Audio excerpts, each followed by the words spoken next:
GR IAS Academy. Hello everyone, welcome to GR IAS Academy. Today we are on day 11 of Mission Surya Programme. It is a 100-day prelims marathon program in which we will be covering 100 important themes from current affairs for prelims 2026. So let's see today's theme.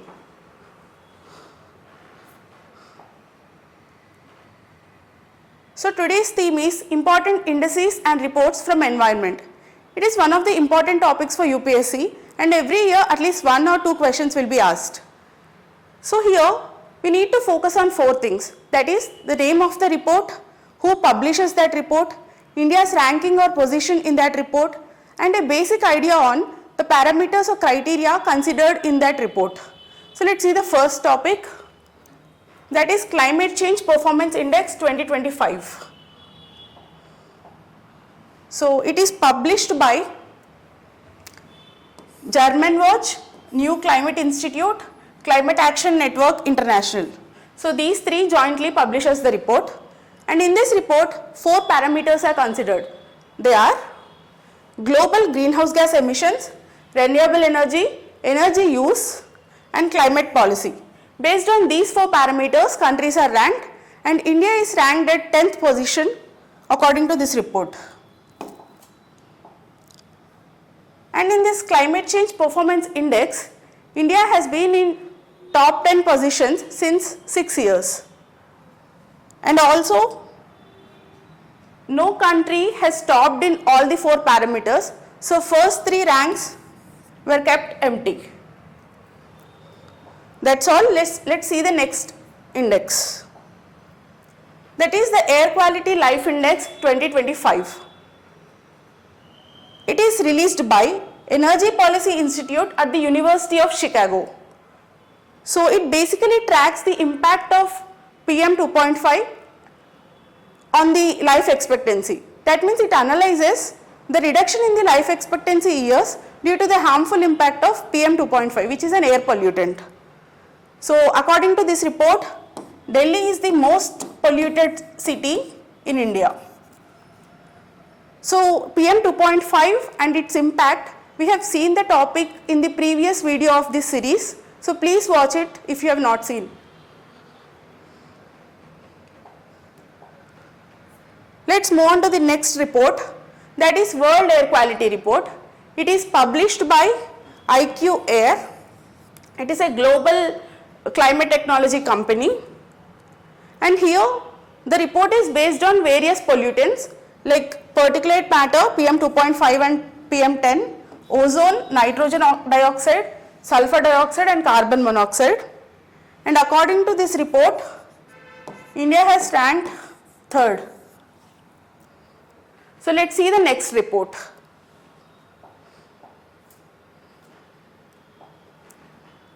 That is Energy Transition Index 2025. It is released by World Economic Forum. So it basically analyzes the level of transition from fossil fuel based energy to the sustainable and renewable energies by various countries. So the index compares 120 nations.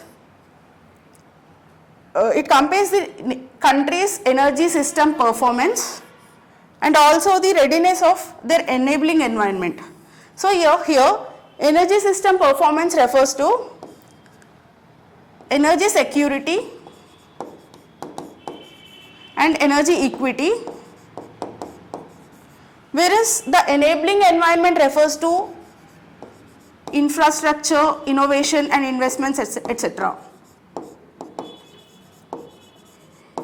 and so on.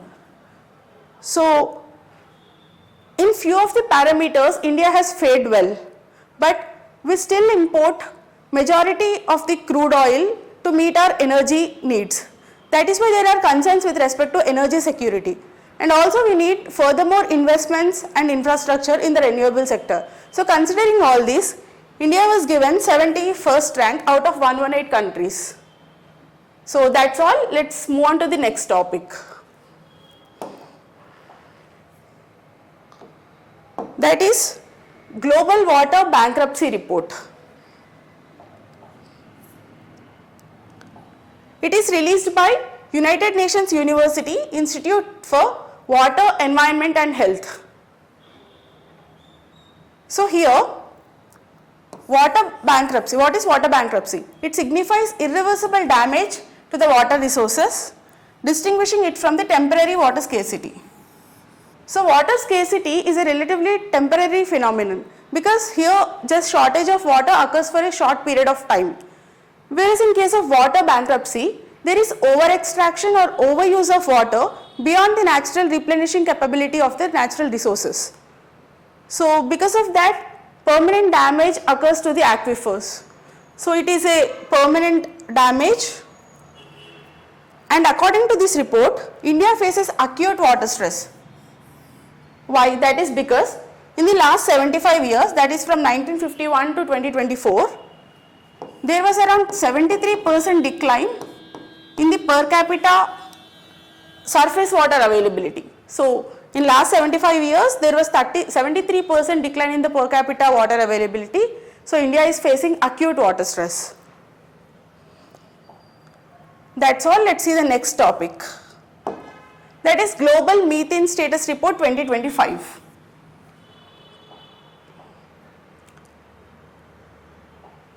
It is released by UNEP and Climate and Clean Air Coalition. It was released at COP30 2025. COP30 was held in Belém, Brazil in 2025. So this report was released then. According to this report, India is the third largest methane emitter, and India emits 31 million tons of methane gas per year, which accounts to 9% of the total global methane emissions. So let's see the major sources of methane emissions in India. So first leading source is the agriculture. This is a major source. Generally methane is released due to anaerobic activities. That is when there is lack of oxygen. So in case of livestock, especially cattle, in cattle we see anaerobic digestion occurring. So because of that, methane gas is emitted. And in case of rice cultivation, the waterlogged paddy fields block the entry of oxygen into the soil. So because of that, microbial activity or the decomposition in the soil occurs in the anaerobic conditions, which again produces methane. And another source is burning of waste, especially the burning of organic waste. If that occurs in the anaerobic conditions, again it releases methane. So that's all about this. Just remember, India is the third largest methane emitter according to this report. Let's move on to the next one. Global Carbon Budget 2025. So what is carbon budget? It talks about the maximum permissible limits up to which carbon emissions can be done while maintaining the climate change within the safe limits. That means it analyzes the carbon emissions done by various countries. So it is released by UNEP and CCAC again at COP30 2025, which has happened in Belém, Brazil. So if we see the India's emissions according to this report, it is comparing the carbon emissions growth from 2024 and 2025.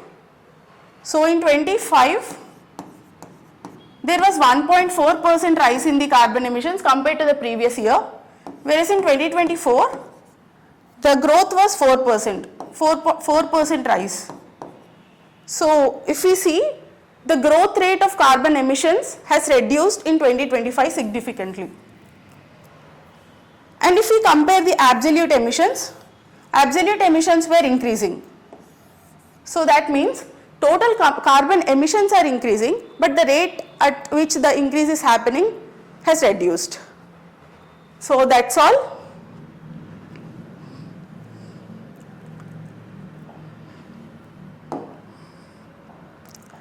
Let's see the next report. That is Climate Risk Index. It is released by German Watch.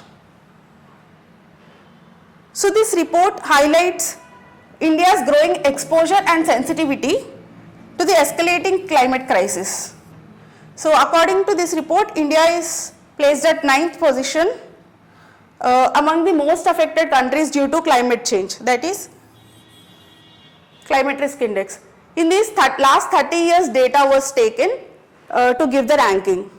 So recently we have seen many climate induced disasters like cloudbursts and cyclones happening in India. So that is why India was placed at 9th rank.